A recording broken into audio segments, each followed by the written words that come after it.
ada pembicara termuda di ILC yang boleh duduk di sini. Baru berusia 21 tahun. Dia dayhatnya itu KPK. Dihajar habis tuh orang tua apa dia, Fahri Hamzah.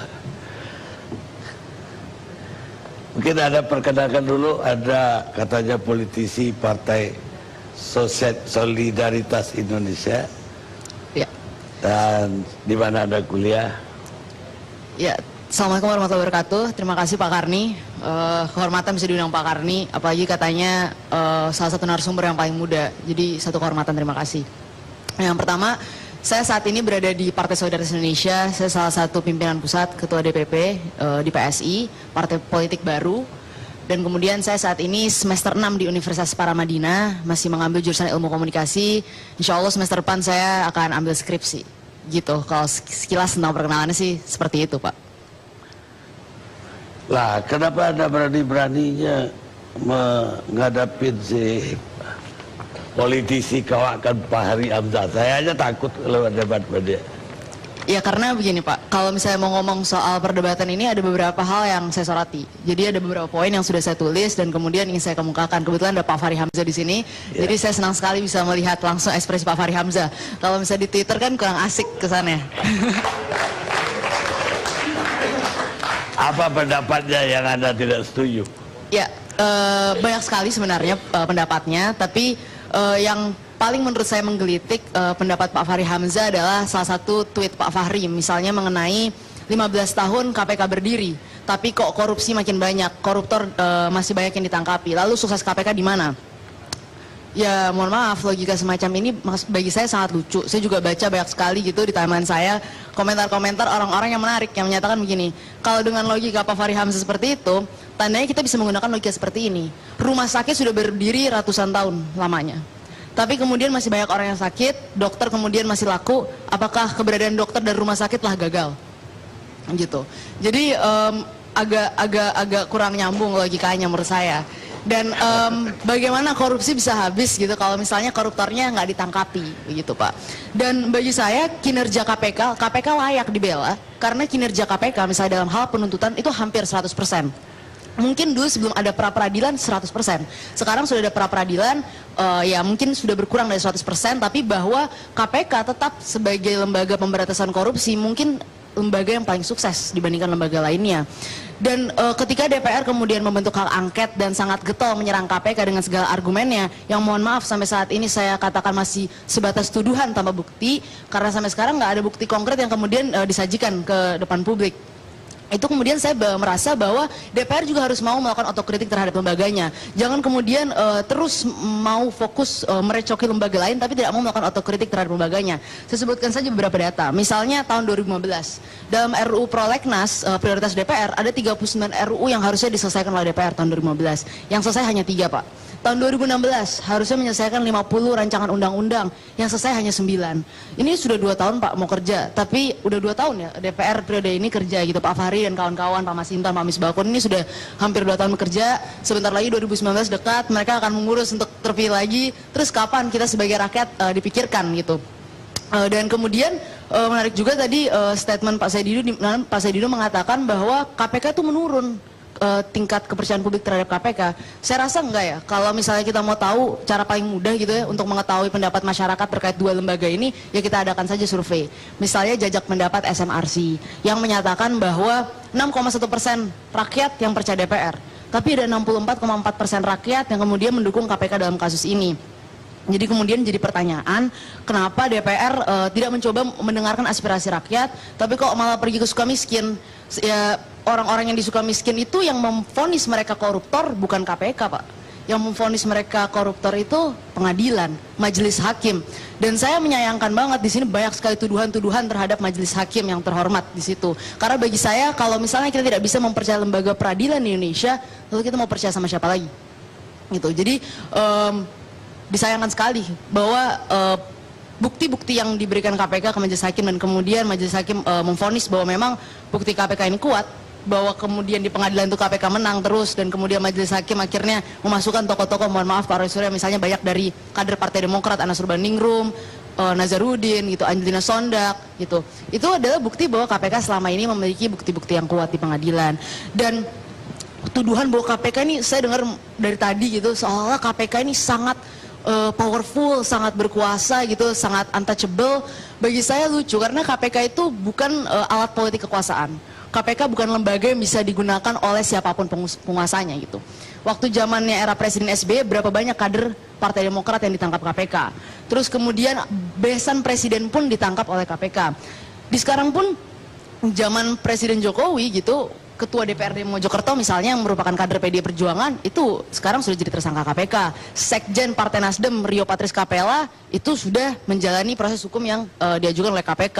Dan kemudian adik ipar Presiden Jokowi pun kemudian diusut oleh KPK dan Presiden menyatakan ya silakan saja usut, kita hargai proses di KPK. Artinya KPK selama ini terbukti tidak pandang bulu, terbukti bahwa KPK siapapun partai politiknya maupun dia pendukung pemerintah, mau dia oposisi, jika sudah menyangkut mencuri uang negara, maka KPK akan menindaklanjuti itu. Jadi satu lembaga yang sangat dipercaya masyarakat, satu lembaga yang berdiri karena semangat reformasi, amanat reformasi dari tahun 98 misalnya, dan kemudian korupsi itu kan kemudian adalah salah satu kejahatan luar biasa. Makanya KPK dibentuk karena perlu ada lembaga khusus yang menangani kejahatan luar biasa ini. Jadi sayang kalau misalnya ada lembaga yang sudah bekerja sedemikian baiknya, lembaga yang paling getol dalam isu pemberantasan korupsi, kemudian diribetin dengan hal-hal seperti ini begitu. Ya tapi karena memang pansus angket ini sudah berlangsung, ya nggak apa-apa gitu. Dan saya juga berharap nggak apa-apa, KPK datang aja. Publik berada di belakang KPK, mayoritas rakyat berada di belakang KPK. Biarkan saja nanti anggota Dewan yang terhormat semua ini melihat bukti-bukti yang kemudian disajikan KPK di pansus hak angket tersebut. Begitu Pak Karni. Sedikit. Tunggu dulu, saya baru mau nanya. Selain tidak, kenapa sampean yang jawab? Enggak kan? Sudah. Biar saya yang jawab dong. Menyebut nama bro, menyebut Nggak nama. apa-apa. Dia datangnya mau ngomong sama saya. Kenapa Pak Roy yang jawab? selain dia tidak logik, apalagi kritik Anda untuk Fahri Hamzah? Ya kritik saya begini, Pak Fahri Hamzah itu adalah pimpinan DPR. Dan DPR itu namanya Dewan Perwakilan Rakyat. Dia adalah wakil rakyat kita. Yang disandang oleh Pak Fahri Hamzah di sini adalah sebagai anggota Dewan yang terhormat. Maka setiap statement-statement Pak Fahri Hamzah kita harapkan memang statement-statement yang terhormat.